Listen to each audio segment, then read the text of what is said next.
Hi, welcome to Talk Back. It's August 7th, 2025, and it's kind of the doldrums of summer. We're supposed to be at the beach, we're supposed to be enjoying, but somehow in our country today, every day something is going on that is either a good or bad thing toward our democracy. We don't know what. I've never seen so much action, but of course, our Congressman, Joe Courtney, who we're going to interview today, he's here every August coming back on his time off from the Congress, and every day he's got a schedule, being interviewed, seeing people, going to senior centers, going to groups all over his district to talk about what's happening. So, hi, Joe. It's good to see you. Thank you, Sheila. And this is obviously one of those forums that we can talk about. So, Joe, we started this program with my dear friend Ronnie, who's no longer with us, in 2006, just when you were taking on your first role as the congressman. And we were called at that point Take Back, because we wanted to take back the 2nd Congressional District for the Democrats. And you did it. And you were the first guest on this program with me and Ronnie. And now it's 20 years later. So let's just do an overview. With so many issues to get into. I know you want to talk about them, but let's look at it globally. As a congressman, you've lived through the administrations, the Bush administrations, Obama, the first Trump administration, the Biden administration. There are certain, norms or things. Tell me how, or if you're feeling that what is going on today is different. To me, the public, it seems like it's different. We can't take a breath without seeing some new development that's either breaking our democracy or forcing us to get out in the streets to protect it. Talk about that. No, unfortunately, you're absolutely right. And really, if you use as the measuring stick the first Trump administration versus the first 6 months of Trump 2.0, there's a lot of reasons to be very alarmed and concerned. One story I tell people on day one, inauguration day, the Commandant of the Coast Guard, Linda Fagan, who had almost 40 years of distinguished service in the Coast Guard. She was a cadet at New London. Her daughter, is also a graduate of the Coast Guard Academy, doing great work as Commandant. She had about another year or so left in her term because they only get one term that's there. On inauguration night, she was there with the rest of the Joint Chiefs, full military uniform, was waiting in line to have her picture taken with President Trump. I mean, just like a few people ahead of her. Her cell phone buzzed, and she picked it up, and she was told by this new acting Secretary for Homeland Security that she was fired, and that she needed to, basically clear out her desk, while she was waiting in line to meet the president. So, totally unfair and outrageous. There was no, real, quality of service issue. Some of these firings have a basis in some form of legality that the executive branch can do, but some of them don't. Some of them are commissions, they're congressionally arranged things.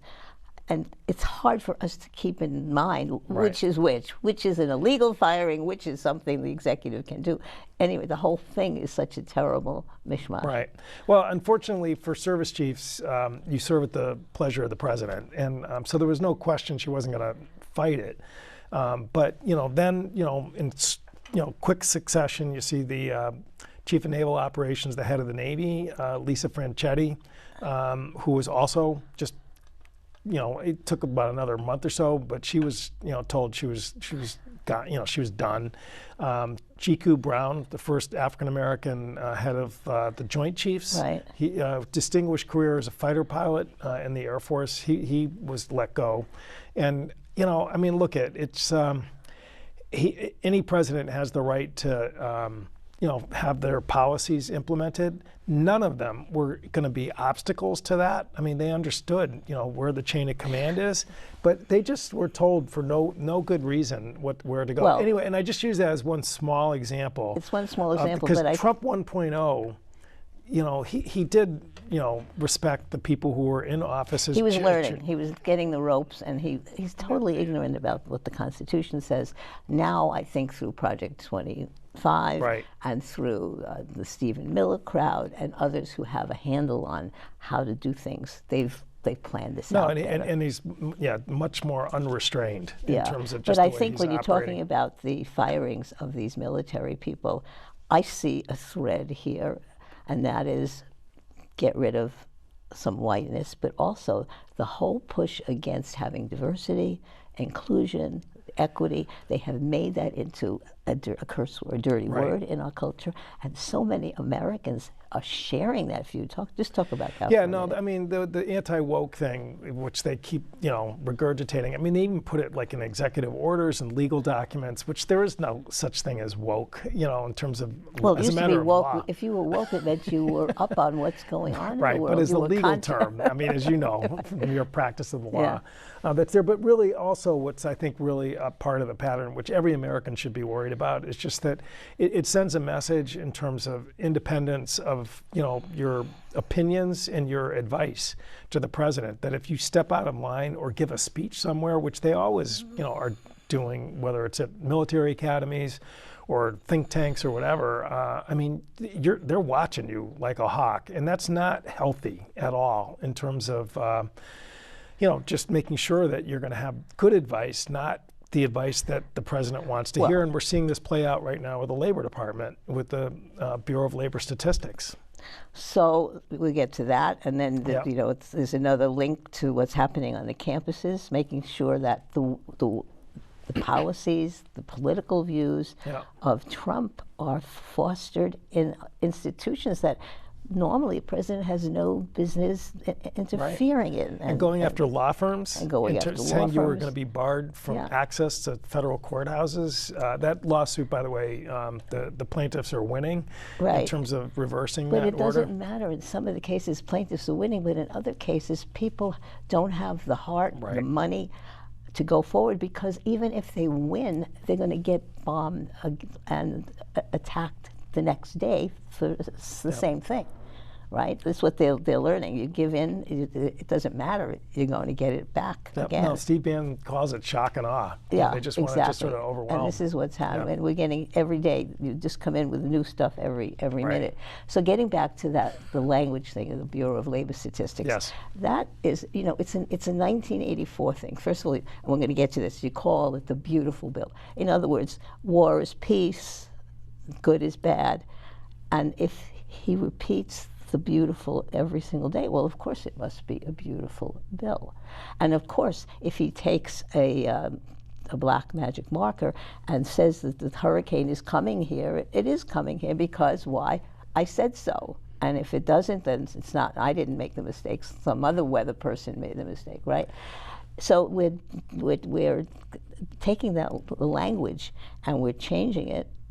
I mean, that's obviously one of the lessons of Orwell, in 1984, and people who studied the rise of authoritarianism and autocracy, which is that it really begins with changing the language and changing and trying to get control of legal institutions, like going after law firms who are basically doing their jobs, operating independently. And those are really when you're starting to go after sort of the fundamental pillars of our country, which is based on a constitution that is supposed to protect us from that. So, like I said, that's what really I think distinguishes this Trump 2.0 from Trump 1.0. And again, he's populating other agencies with people like RFK Jr. at Health and Human Services, who has absolutely no business. I woke up today to articles about $500 million not going to be used on vaccine research.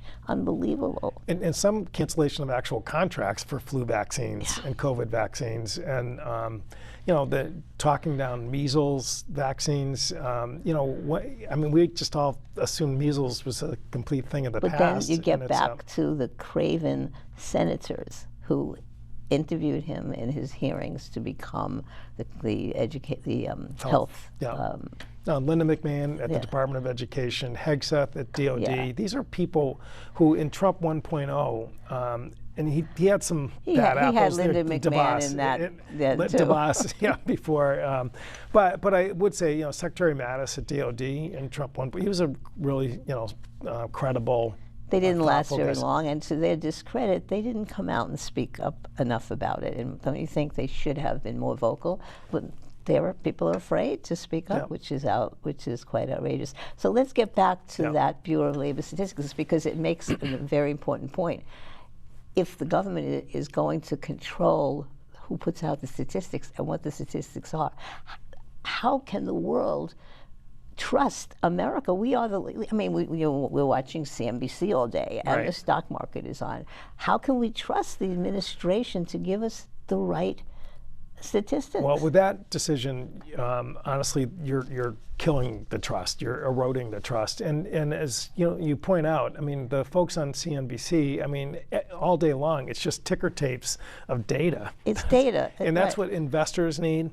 That's what people who want to decide whether to hire people or lay people off, or I mean, that's all these decisions are based on what you hope is credible, neutral, accurate information, and basically going after this woman who Republican predecessors in her job had nothing but good things to He say wasn't about going her. after her. He was going after the Her facts report. that she put out. No, that's right. And then I read the prior person in that position said the statistics are all done, computerized, sent to me, and then it's my job to kind of put them out. Yeah, I'm no, not her creating predecessor, to be clear, was a Trump Republican who worked for the Heritage Foundation, Right. which you cannot get more conservative than that. But he totally defended her. Right. And Douglas Eakins, who used to be the head of the CBO, Republican conservative economist, basically said what Trump did was shoot the messenger, because he didn't like the fact that the report came back weak. I mean, if you're out there talking to people and really, and I do that in terms of, visiting, people in different sectors in the district here, this economy is weakening right now. The tariffs are really starting to really dig in, and it's no wonder that employers are really afraid to hire at robust And levels people are because they don't afraid know what's going to change from one And minute people to are the getting next. afraid to shop and, Yes. and watching their And budgets food for prices have shopping. not gone down. Gas prices, he said today that it's down Yeah. to $2 a gallon. It's like, what planet are you Right, on? but it also is true that the economic people also do make revisions when the new month statistics come in. They might revise what happened in the past, and these are all things that are accepted principles that we trust. And now with Trump doing this, Right. taking a Sharpie pen now to the labor statistics. So when the U.S. is always viewed as a safe place for people to invest and buy bonds, and I mean, really, he is really shaking the foundations. Yeah, of isn't that the dollar credibility. the main Yes, thing in our currency world of exchange, Yes, yes. is that how long is that And going to that, last? we really benefit from that, Yeah. and he's messing with that as well. So I mean, again, a bunch of us have already signed dear colleague letters, asking him or telling him, what a mistake this was, and to reverse the decision. The labor secretary that he It picked, doesn't- she was doesn't- praising the report at 8:30 in the morning on Friday, and by 12 o'clock It always at has, noon, she would completely. It has to benefit his outlook. right, Period. End of story. And I don't agree with people who say he has a rational theory about how he's going about things. It's how he wakes up in the middle of the night or during the day. Right. What is going to benefit him in that moment? And he will do anything and break any norm required to do that, because he can never be wrong. And he's surrounded by Yeah. people who just kind of help feed his ego all day. Yeah. And So we have this what is really a psychologically deranged we and can talk sick, about Congress too. sick personality running it, being followed, obeyed in a very craven fashion by the Republicans, they're more, I guess they're afraid of their base going against them if they say anything against Trump. Right. So there's that element. So now you're concerned with the day-to-day pocketbook issues of the people. So now let's get, we talked about the atmosphere of fear that we have with the way he's conducting stuff. But let's talk about the day-to-day pocketbook and that H.R. 1, that so-called beautiful bill. Tell us about the terrible things that are in there for the average American. Sure. So, the one issue that is always, persistent in our office as far as constituent calls, casework, is always healthcare. I mean, it affects everybody. And so the big, beautiful bill, which we call the big, ugly bill, basically is going to take $1 trillion out of the healthcare system with cuts to Medicaid.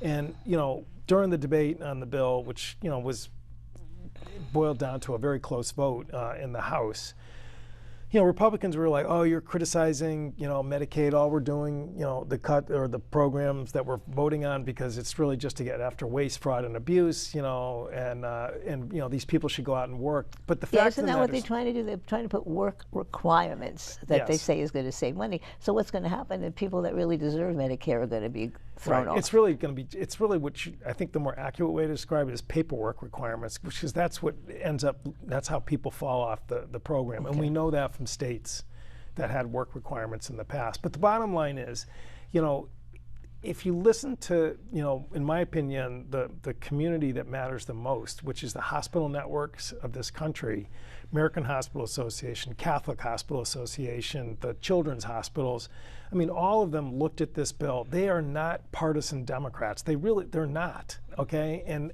universally, 100% came out and said, you are going to damage the network of care in this country, particularly in rural areas, ironically, which is obviously where Trump's strength is the most. I mean, I went to the different hospitals around Eastern Connecticut, up in Day Kimball, up in the quiet corner, the most rural part of the district there. Over 50% of the live births are Medicaid. Wow. I mean, the nursing homes up there, it's 70% Medicaid. You go down to New London, the percentages are a little bit lower, but they're still well over 40%. And the head of medical services, the doctor who was taking me around there, was just sort of going through the ICU unit and just sort of pointing to Medicaid patients that were in there. And so, you're pulling that funding out. You're also shifting more of the weight onto state government, because, as you know, it's a joint funded program that's there. This is going to help. This is going to hurt everybody.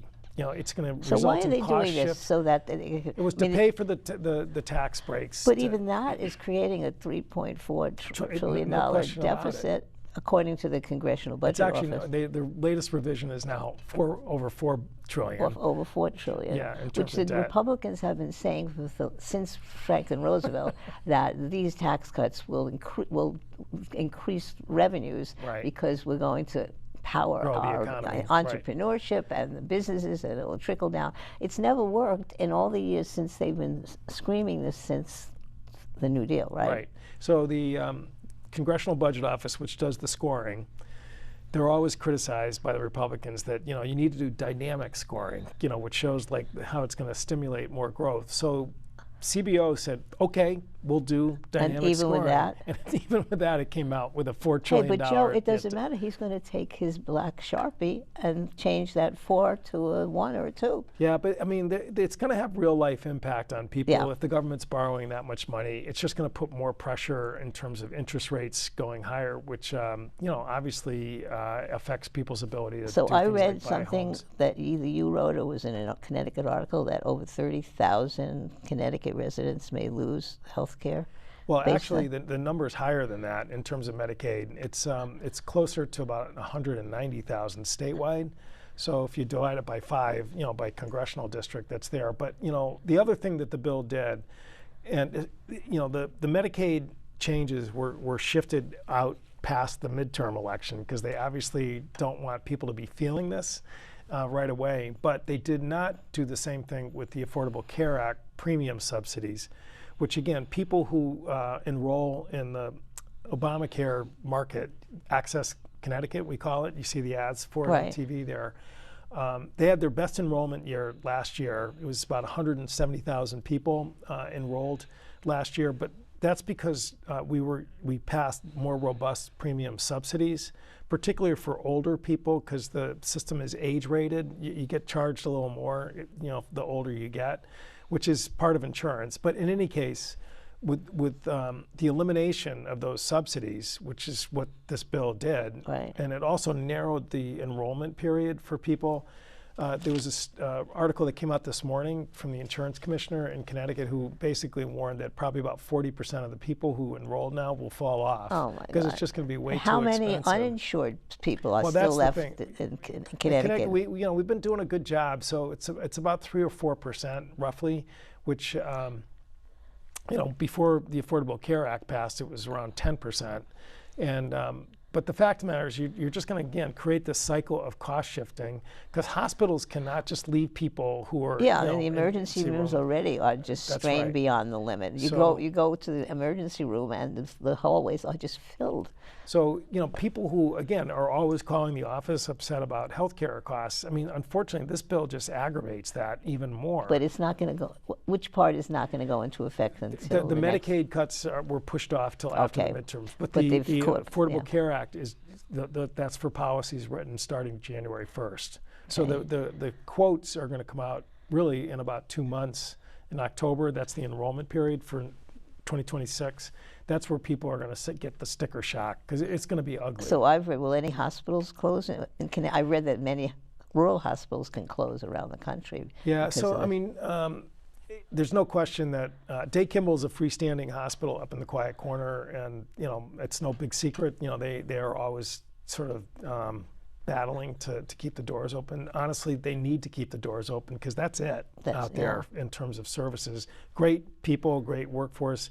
I think again, the state is going to be forced to have to do more to help them, in terms of keeping. So what else in the HR one is going to hurt? Well, they also cut nutrition, which And why did they? What was the rationale for that? Just because they basically again work requirements. More requirements to get this, which is food stamps or SNAP they call it. That's right, and the exemptions in terms of the work requirements are completely unrealistic. I mean, so if you're an adult with a severely disabled dependent child, basically you were basically going to be exempt from any work requirements, but once the child hits age 14, then the work requirements kick in. I mean, if you ever talk to a family that's got a child with severe autism or whatever disabling conditions that's there, the notion that you can suddenly at age 14 go back to work for 40 hours a week, to put food on the table is just, it's a fantasy that's there.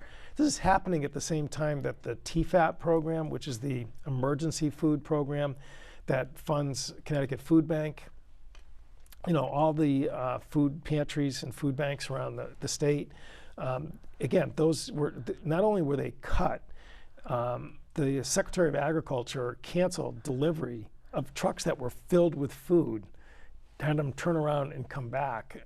So, I was out in Willimantic the other day at Access Health Agency where they have a food pantry that's there. I mean, really, there's almost no more fresh vegetables or fruit or meats that are available in the pantry that's there. It's all canned goods or stuff in, that high sodium type products that have preservatives in them. And it's so amazing to me that the Republicans are always talking about the importance of capitalism.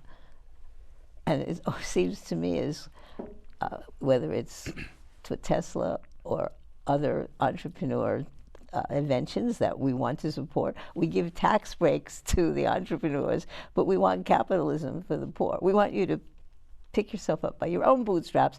But if you've got an idea and a great company, we'll give you special tax breaks to start that. How do you think about that? It makes no sense because if you look at the statistics in Connecticut, roughly 75 to 80% of people who are on Medicaid were working. Yeah. And so to have them have to now go through this whole gymnastics of every 6 months having to come in with their basically like a tax return, to stay on Medicaid, you're going to lose people. Yeah. I mean, and again, everybody knows that who is close to the system, and the same thing with food banks and SNAP. The price of groceries right now, working people need that help. In terms of making sure that their kids are going to be helped. I mean, we're now bracing for what's going to happen with school lunch programs. Where again, is Head Start gone? I mean, we'll talk about that. There was blowback. I mean, think it's important for people to know that sometimes, the blowback really works because it happened even in Republican districts. So Head Start, for now, the lights are still on, and but if you look at the budgets that Trump is sending over to us, I mean, it's just shocking. Section 8 housing certificates, which is the workhorse for affordable housing units. I mean, right here in the city of Norwich, I mean, there's a lot of Section 8 that's here, 40% cut, Wow. and this is when we have a housing crisis.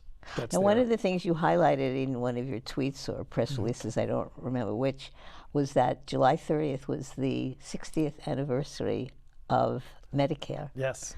And you had a photo of Lyndon Johnson. I saw Hewitt Humphrey and other people. And Harry Truman was and there. Harry Truman, right? Because he originally was one of the first presidents to say we need health insurance in this country. So talk about that. What they've had, again, since then, since the 40s and Social Security, the Republicans have been trying to break the backs of these programs. Why and how do we fight that? Well, Medicare, if you look at what it did to life expectancy for Americans, I mean, it's one of the great achievements. I mean, it extended by at least 10 years. And again, it was because at the time the bill was signed into law, I mean, close to 40 or 50% of elderly couldn't get insurance. Insurance companies wouldn't touch them, and they didn't have the money in many cases to get health care. So, it provided that really structural safety net so that people, again, could enjoy, their later years. And Medicaid, which was enacted at the same time, was to help people in need. With the Affordable Care Act, it expanded the scope to a broader group of people. And same thing. I mean, you were getting really good health outcomes, better utilization of hospitals, because people were getting preventive services that's there. And when Trump was asked about H.R. 1, he said, quote unquote, I will love and cherish Medicare and Medicaid, and then signed a bill, which in the case of Medicaid, as I said, took $1 trillion out of the system. Because of the deficit that it also encompassed, as you pointed out earlier, that triggered a pay-go law that's been on the books since the 1990s, where anytime the deficit exceeds a certain level, it triggers automatic rescissions or cuts. And Medicare is according to the rules under that, is going to take a $500 billion cut. So, any sort of older person is like, well, I don't use Medicaid, so I've still got my Medicare. I mean, the fact of the matter is, this bill, the ripple effect is going to damage Medicare. Is under threat, but maybe not yet until after the next election. No, well, the rescissions have to go into effect pretty soon. I mean, so we go back on September 1st, and that's really a real question the press is watching very closely, because Johnson can bring to the floor, Speaker Johnson, a bill to waive the pay-go law. Oh, okay. But he didn't do it in H.R. 1, which is what everyone sort of expected him to do. So who knows? Because another important word talking about what Trump's psychology is doublespeak, and going back to 1984. Love and Brave cherish. New World, yeah. It's a wedding vow. Yeah, exactly. Just say the opposite of what you're really trying to do, and it's just amazing. One other issue, there are things about energy. I know that climate change is very important to a lot of people in Connecticut. We feel strongly about it, and yet look what the EPA, look what is happening under the EPA, what's his name? Lee Zeldin. Right. What is he doing, dismantling all the requirements? Talk about that. Did the bill hurt the energy? No, it did. So in 2022, when we passed the Inflation Reduction Act, I mean, one of the biggest components of it was to really turbocharge development of renewable energy or clean energy. So, if you drive over the Gold Star Bridge in New London and Groton, you can look down and see the big wind towers, that are slated to be installed off of Rhode Island. That's there. I mean, that was all because of the tax credits that were built into the Inflation Reduction Act. They're called investment tax credits, and so that project was far enough along that the bill couldn't touch it, but they cut off any future investment tax credits really moving forward. So, and there really was a pretty robust plan of installing offshore wind, which is a quick way to expand capacity. With artificial intelligence, these data centers that are part of the AI, system that's there, they are energy hogs. I mean, they just consume tremendous amounts of energy. So if nothing else, for where the economy's headed and the fact that we're, I think still going to be electrifying a lot more of our day-to-day life, whether it's with cars or, heating our homes, cutting off wind and solar, because the tax credits were cut off for both of them, whether it's the large solar fields, like in Hartford, where they've got the old town, the old dump that's on I-91 that you see there. Yeah. That's so that's being converted into a solar field, but also rooftop solar, for the individual homeowners, which 30% tax credit makes it affordable to install those, and basically it cuts your monthly light bill. Right. Gone, just eliminated. So.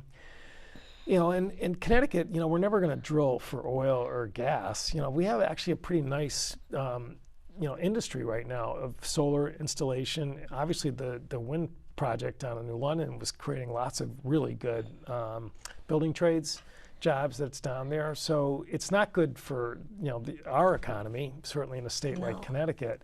And frankly, it's just going to either concentrate it more on oil and gas. Aren't we already one of the greatest oil producers? Oh, we are. Yeah. No, we are the number one. Yeah. And drill, baby, drill, since Trump took over. I mean, the fact is that the Saudis, have been sort of flooding the market again, and the price of oil and gas really isn't stimulating that much new drilling that's going on in the country right now. So, to cut off and eliminate these tax credits, obviously was something that all these investors had been pursuing, and that suddenly now, completely undermined, a lot of economic decisions that were made. There was no attempt to try and phase it in or anything like that. It was just a complete, total cutoff, and the Freedom Caucus was the one that was really pushing that in the They the wanted House. even more cuts. Oh, absolutely. Yeah. And I mean, they just think renewable energy is evil. Yeah. So is there anything else in the bill that hurts the consumer? So, I mean, there was other real stink bombs that were in there. I mean, it eliminated the tax on silencers. Since the 1930s, the federal government has had a tax on silencers for guns that are there, and that was on the more power to the gun owners, yes. right? Yeah. But I mean, who needs silencers except criminals? Yeah. I mean, it's just again, there was. There are other provisions that are in there. So like I said, this bill is over 1,000 pages, I read. Yes. Who reads it? Does your staff read? Or do different people in your staff, depending on the mean, areas they're involved in? yeah. Read it? How does that work? So the different committees have pieces of the bill, and so you've got professional staff, and they're scrubbing this thing nonstop. I mean, by the way, I knew I was leaving something out, which is that student loans were also hit in this bill. So basically, it capped the amount that anyone in graduate school could use to pay for medical school, dental school, law school, you name it, at $100,000. Well, if you talk to anybody who's in medical school, I mean, that's like a third of like what most of the tuition costs are for a full boat medical degree. So it's going to push people into the private lending market to do that. But as you know, without the government sort of at least backstopping the loan, which is the way Stafford works right now, you're going to be charged an arm and a leg in terms of higher interests if you want to be a physician or a dentist. I mean, and again, we're going to have a physician shortage in this country. God, there's so much to talk about. But let's talk about the fact that so much of what Trump is doing now in all of the firings, some of them are not legal. In a lot of the immigration stuff that's happening, it's not legal. Doing things without proper due process, even for people that are not American citizens, they still deserve due process according to what our Supreme Court has said. So as an attorney, don't you feel that the system is way too slow? I mean, we saw how slow it was in the last 4 years when we tried to hold Trump accountable. We had all of these wonderful cases going forward, and they were all going in the positive direction. Boom. The Supreme Court says, well, we'll take about 6 months to bring that up here. And by the time 2024 comes along, except for one case actually concluding, everything else went by the wayside, and he's safe. What about that, Joe? The fact that many people think what's happening now must be legal. We're doing it. There's so many illegalities. There are temporary injunctions that come along, but then the Supreme Court says, well, forget about the temporary injunction. Just go back to doing what you're doing, Trump, and then we'll see you when you get to us. Talk about that whole problem. So, I mean, there's roughly about 200 executive orders that he's issued How from many day lawsuits are there? And then there's not a 200, but there's a high percentage of those that are being brought to court. And so, I mean, let's take one. So he signed an executive order eliminating the Department of Education. Department of Education was created by an act of Congress in 1979. He has no. Aren't all departments created by an act of Congress? Yes. Okay. So you know, even though he signed that order, there still is a Department of Education as we sit here today, and they're going to have to, by the way, administer the new Stafford program and the new Pell program, which HR 1 just created. And sadly, we have Linda McMahon, who was and she laid off a lot of people too. So they're really she's not competent. She was the head of the business association before. She doesn't know what she's doing. No, I mean, I if anyone wants, I can send a clip of my questioning of her at the education I've committee, seen some of it. Because she was completely lost, you know, in terms of even understanding her own budget. Exactly. That's there. So just as we spoke earlier this morning, the Veterans Administration is another agency where, again, the DOJ, fork in the road memo that came out, basically harassing people to quit, or the early DOJ retirements. itself was just created by executive order. It was, and so there was some success in terms of slowing it down when they tried to go into the Social Security data system that was there. I mean, but why did some people go along with it and take the buyouts and resign and do that? People really believe that DOJ called, they must be legal. Why? Well, I mean, there was a lot of people who I think, frankly, just the mere outreach by DOJ was it enough to say, I don't think I want to work here anymore. I mean, honestly, and you can't blame some of them. But anyway, going back to the VA, which is the second largest agency in the federal government, serves millions of veterans that were there. We had built up the workforce, particularly because of the new law that Biden signed for toxic exposure, Agent Orange, burn pits. We had great enrollment events out here, right here in Norwich, bringing on people who had been denied care for cancers and heart disease and really serious medical conditions. But it took people to get them in the system. And by the way, it also means you need more clinical staff to treat them that's there. So we were really showing some real progress. Doesn't Project 22 though want to dismantle the quote administrative state? And they want to denigrate the public service. But the new secretary came in, who's a former member that served in the House, and he announced 83,000 elimination of positions that's there.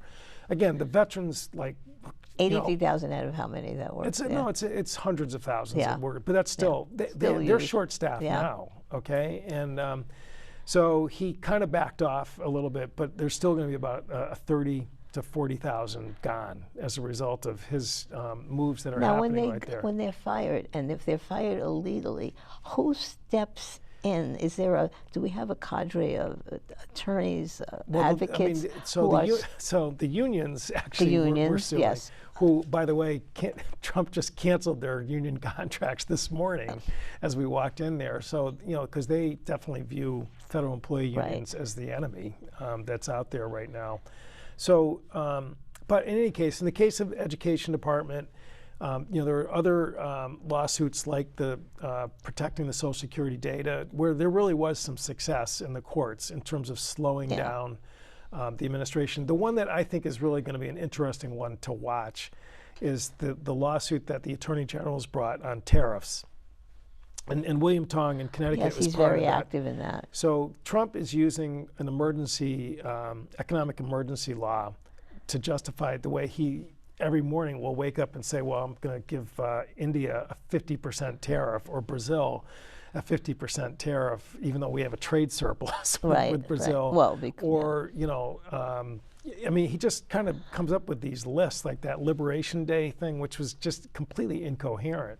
But well, the stock market is tanking today because the tariffs are rolling in today, supposedly. And what Tong is doing, actually, I think it deserves a lot of credit, because it's basically saying he has no right to do that. I mean, when you boil it down, a tariff is a tax on imported goods. A president does not have the authority. Only Congress can do that. Exactly. And so the lawsuit that was brought to the International Customs Court actually ruled in favor of the states and said that he has no right to do this. Again, the appellate court put that decision on hold, but it's still moving along. Paul Ryan, former Speaker Paul Ryan, yesterday in the Wall Street Journal, I believe, gave an interview, and he actually really thinks the courts are going to rebuff Trump. Well, I agree with that. The district courts and then the appellate courts seem to have the right instincts and seem to be doing the right thing. But when it comes up to the Supreme Court, what's to say they're not going to decide that what Trump designates that through his executive power, which is huge, right. Who's to say that what he designates as an emergency, because he's the president, is not? I'm afraid of the Supreme Court. No, and you? I'm very down on all of the majority that have been upholding him. Having said that, I mean, if you look at the birthright citizenship case, which is where he said that basically the language in the 14th Amendment is subject to his executive order, the way they sort of dodged around that in their decision, the Supreme Court, is they basically said, well, we're only going to deal with the question of whether a district court decision can apply nationally. Yeah, that was the issue. But the fundamental substantive issue, they, I think, avoided answering, because I think it's so crystal clear. Look, Sheila. we're saying that, but when the immunity case came up, did you ever think that the Supreme Court would come out with a decision the way Roberts wrote that? I don't know. None of us thought that. Well, again, I think that tariffs and birthright citizenship, I mean, I'm still an optimist. I say the lower courts are great, but again, the time to get to the Supreme Court, I don't know if there's any way the Congress can pass a law saying that the process of going from district to appellate. Not with this Congress, No, I mean, not this Congress. 2026 is so All right, important. so I got a million topics, but let's end by talking about just what we said. Yes.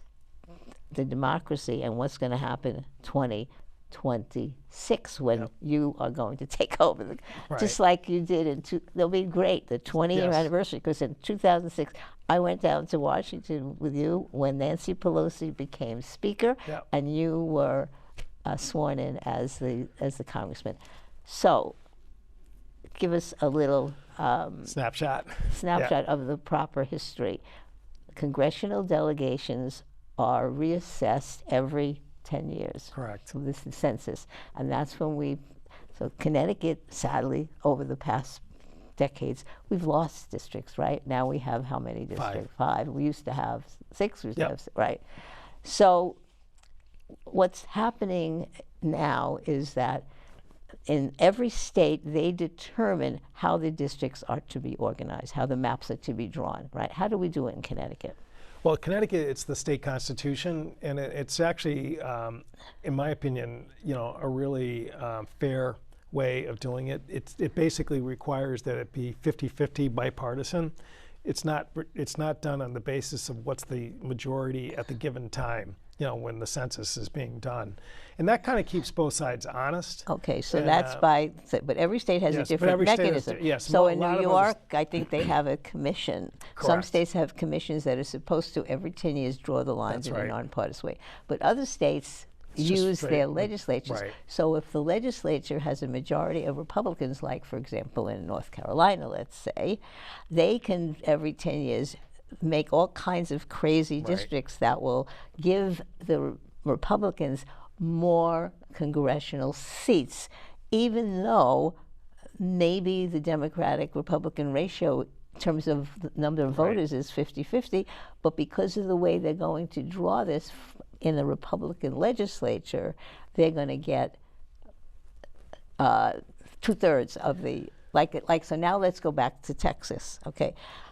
How can a state in the 5-year, we're in 2025, you're supposed to do it in 2020, we did it, and they're going to do it again in 2030. They are now, their legislature is saying, we're going to redraw the districts. We now have 43, they have, I don't know how many, many more Republican seats than Democratic. That's right. Okay.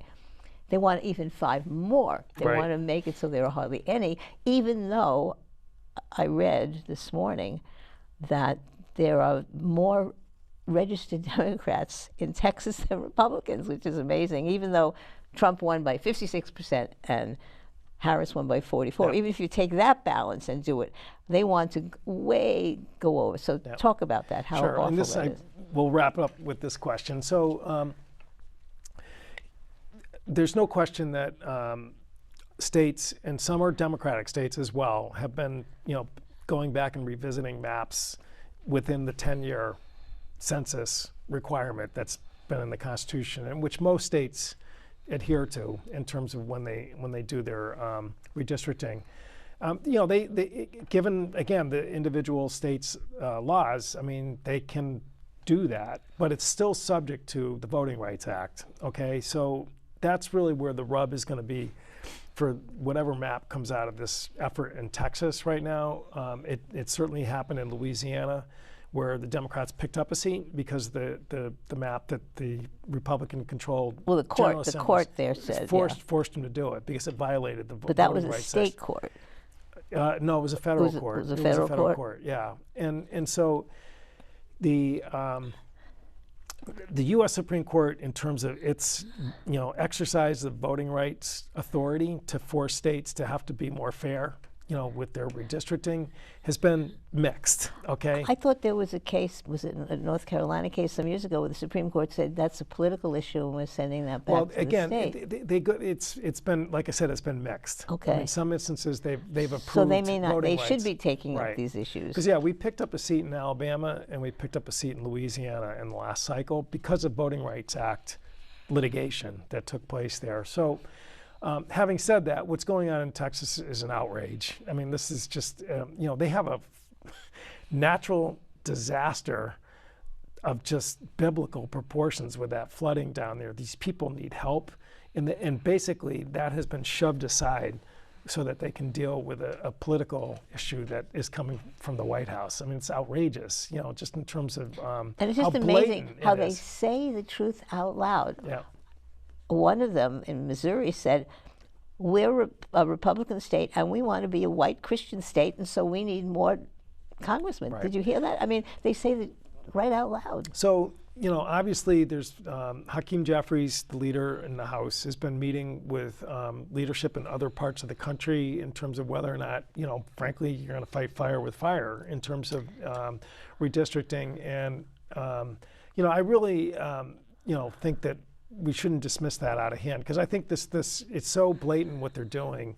I think it's changing people's long-held position about redistricting and gerrymandering. Like Eric Holder, who was interviewed on NPR the other day, he's always been somebody who's really been pro-process. Right. Let's do it by the book. And he's like, we're in a different moment right now, and we've got to really realize that in terms of this That's coming what so election. many people around the country. I'll end on a high note, which is that public opinion in terms of the next election, midterm election, is very favorable to shifting control in the House, and even possibly doing a little better than I think people are expecting in the Senate.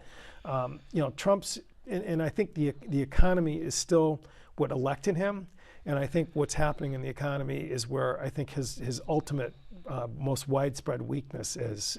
And the tariff issue, which I think Republican cooler heads are losing their minds, that he's basically causing a self-inflicted wound. So there is some hope, and we yes. do have people like Mark Elias who are going around the Yeah. country to make sure that the voter suppression, which the Right. red states are doing, Yeah. I mean, this example with the gerrymandering is just one form of a voter suppression, not allowing people to vote. Don't they have a bill coming up in the Congress that would make it more difficult for women to vote, depending on what their maiden name is versus their married name? I mean, they'll do anything to stop people. So what's the positive thing for an American citizen first to of all, do now? Yeah, I mean, look, if 2024 taught us anything in the last 6 months is elections matter. And it's just, which we talked about 20 years ago in a different moment, but obviously it's even more profound moment as far as that goes. And so, I think you're going to see heavy emphasis in terms of, just voter registration, despite all the obstacles that gets put in place, and just obviously mobilization as much as possible. I mean, what's happening with the VA unions? I mean, every union member in America, I think is going to get a wake-up call that no contract I is hope safe. so. So you feel that the positive strain is people are waking up. We still have another year to kind of hold Yes. the line and to see what's going to happen. I just hope that your optimism and your hard work will save us. And we got to keep communicating, Okay. like you're doing with this show. All right. Thank you. Thank you. It's always great to have you. Yeah. I have a list of about 99 other subjects we'll have to get to next time, right? Okay. There isn't one area of life that isn't impacted by what's happening. Okay. Kennedy Center, just for one, drives me crazy. Yes. Big Thanks, Bird, Sheila. another one. Yeah. Okay. All right. We'll see you all. Stay cool in the summer. The fall season is coming. We'll see you all next time on Talk Back. Bye.